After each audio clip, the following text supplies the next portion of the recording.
Now, let's listen to a safety consultant's view on poisonous bites and stings. Snake bites can be fatal, and we all scared of snakes.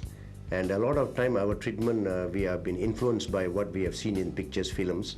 So please remember that the treatment of snake bite is now different from what we thought it should be.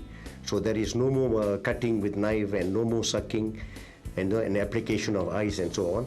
Please, the most important thing is not to tie a tourniquet. If you were to use a tourniquet, of course, the poison may not go up, but at the same time, just remember that the supply of blood to the distal or the end of that tourniquet is going to be cut off. And you may end up with a hand aid, but the snake is not poisonous. So please remember, the important thing is to prevent lymphatic absorption. It is said that now the poisons that injected, if at all is injected into the person, it may be absorbed and goes into the lymphatic and of course later into the blood system. So the best immediate first aid would be to compress the lymphatic vessels, which are all under, everywhere in the body under the skin and also inside the system. So the best thing would be to do put a special bandage. It is called an envenomation bandage. You can use your crepe bandage, you can use a woven bandage, but the important thing is, remember, you are just bandaging to suppress the lymphatic vessel and not the blood vessel. So, starting from the point of bite, example, if it's in the hand, you do a bandage as you would do for a wound, but this time you go up about 6 to 7 inches above. Of course, if you've got a lot of bandage, the whole arm also would be okay. And then after bandaging that, come again second round and make a third round. Bandaging again. That means you do a bandage up to above, then you bandage and come down again, and then you go up again bandage. And after that, make sure that the circulation to the end is still there. Simple test will be, we call it a pinch test. Just compress and then the capillary will empty and refill again. If it refills, then your bandage is not too tight. But again, please remember, later part, you must remember that if the swelling occurs, the bandage could become more tight.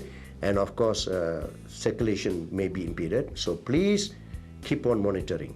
So now the treatment now is, after putting an envenomation bandage or applying an envenomation bandage, keep it dependent. If it's a hand, if it's a leg, don't let him walk. Tell the victim not to exercise his hands, because that will increase absorption, and send him to the hospital. Insect bites are very common in this country. The common insects we talk about usually is bee stings, hornet stings and other insects.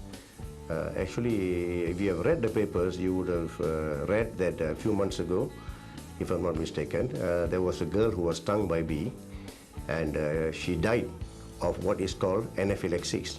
To explain anaphylaxis, actually anaphylaxis is a very is a medical emergency. What really happens is, when the bee stings, the venom enters the body, and what happens as a result of that, a lot of chemical mediators or chemical compounds in the body are secreted, and your blood vessels become very leaky, and it also becomes dilated or enlarged. So what happens is the blood pressure will drop, and of course it will go into shock, which is now we are talking about anaphylactic shock. So the treatment should be immediate, and it should be rushed to the nearest hospital. Please remember that in the care of emergencies, such as bee sting or hornet stings or insect stings, we must remember 5 alphabets. That is DR, ABC, or we can call it as Dr. ABC. What is D? Danger. Do not expose yourself to danger. There is already one victim. Please do not become a second victim. So make sure there is no danger to yourself and also to the victim. Then the R. When we come to R, we talk of response. We have to find out whether the victim is conscious or unconscious, because actually the care of the patient will depend on whether he is conscious or unconscious. So what is recommended is you can tap on the shoulder and call out, "Are you okay? Are you okay?" If that person is unconscious, we have to remember that an unconscious victim with a face-up position, the chances of the tongue rolling back and blocking the airway is very high. Therefore, A is open airway. So we open the airway with the head tilt chin lift, with one hand on the forehead, 2 or 3 fingers on the jawbone. After opening the airway, of course, B. B is we want to find out whether he is breathing, and we count 5 seconds. We look, listen, and feel. If he is breathing, then of course you just have to keep the airway open. And the next one is we have to put the victim in a recovery position so that the tongue will not fall back. And if he vomits, the vomit will not be inhaled into the lungs. That is B. But if he does not breathe, then you have to do rescue breathing. Rescue breathing, which is 2 blows first. Then after that, we go to C. C is check for pulse. If the breathing is there, of course the pulse will be there. If the breathing is not there and you are given 2 blows, of course the next one is to go to the pulse. Check the carotid pulse in the neck, and for 10 seconds. If the pulse is not there, then of course the next one would be to do CPR. And the objective of performing CPR is to make sure you supply oxygen to the brain. With the brain still alive, then of course the victim may have a better chance in hospital. Either you send him or the ambulance comes and takes over from you. The next segment is first aid for poisonous bites and sting victims. We will show you the proper first aid techniques we should administer if we encounter accidents of this kind.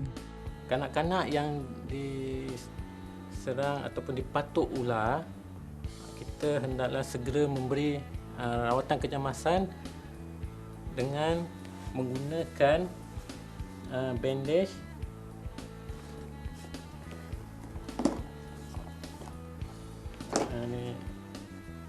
balutan kenyal. Contohnya patukan tu berlaku di bahagian kaki. Kita hendak merehatkan kanak-kanak tu. Kita baringkan dia. Contohnya patukan di sini, kita hendaklah buat balutan 10 cm ke atas daripada patukan ataupun 4 inci.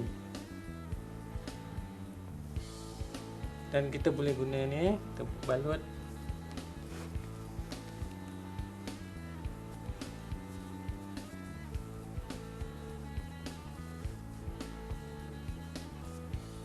tujuan kita buat balutan adalah supaya bisa ular tadi lambat naik ke atas ke arah jantung atau paru-paru, dan kita boleh mengalas meninggikan bahagian kepala menggunakan bantal ataupun apa-apa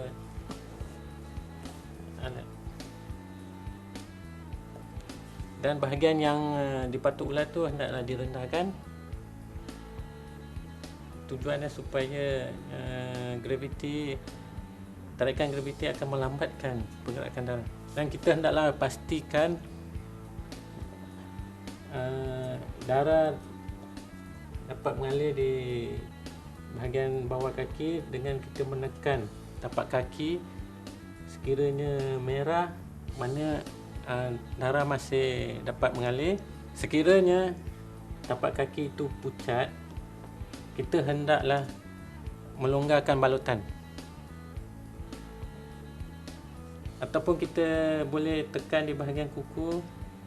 Kita boleh tengok kalau kukunya berwarna merah, mana darah dapat mengalir dengan sempurna.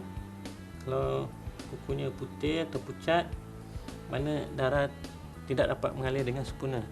Sekiranya kita tidak mempunyai pembalut kenyal yang kita gunakan tadi, kita boleh menggunakan sapu tangan ataupun kain tudung, mengikat di atas bahagian yang kena gigitan tadi. Fungsinya adalah sama, adalah untuk melambatkan pengaliran bisa ke arah jantung dan paru-paru.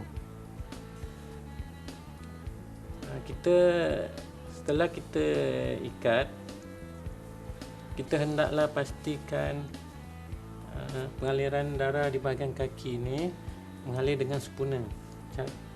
dengan menekan di bahagian tapak kaki. Kita kena pastikan bahagian tapak kaki tu berwarna merah. Sekiranya pucat, kita hendaklah melonggarkan ikatan ni.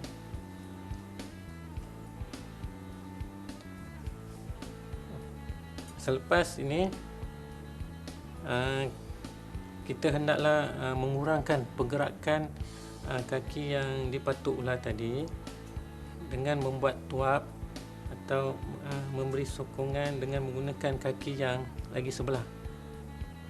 Kita gunakan sapu tangan ataupun kain tudung, kita ikat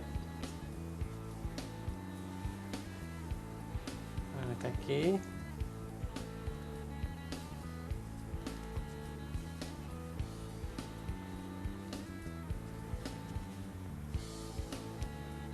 Supaya pergerakan dapat dikurangkan.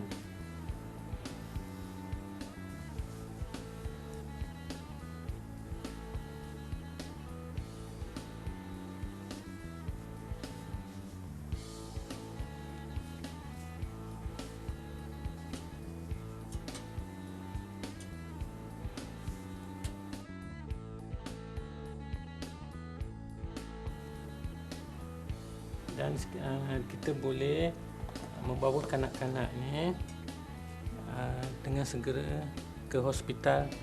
Next week, tune in, same time, same channel for another episode of Home Safe Home.